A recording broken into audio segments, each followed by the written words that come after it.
আপনারা এই ট্রলারটিকে দেখতে পাচ্ছেন, এটি হচ্ছে অন্ধ্রপ্রদেশের ট্রলার। এই ট্রলারটি আজকে 28 দিন হলো তারা জলে ভাসছে।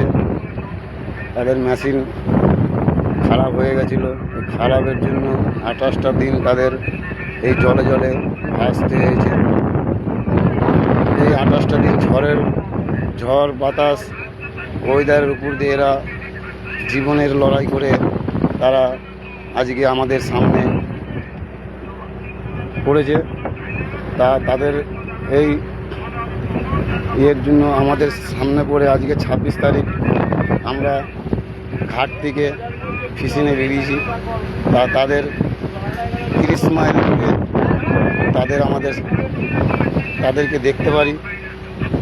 তারা একটা বলতে গেলে নতুন জীবন ফিরে পেল। তাদেরকে এখন বর্তমানে আমরা লঞ্চটিকে ডাঙায় বুগুলের দিকে টেনে নিয়ে যাওয়া হচ্ছে। বন্ধুরা, এই যে দেখতে পাচ্ছেন আমরা মৎস্যজীবী, এই মৎস্যজীবীর জীবনটা কত কষ্টের। ধন্যবাদ।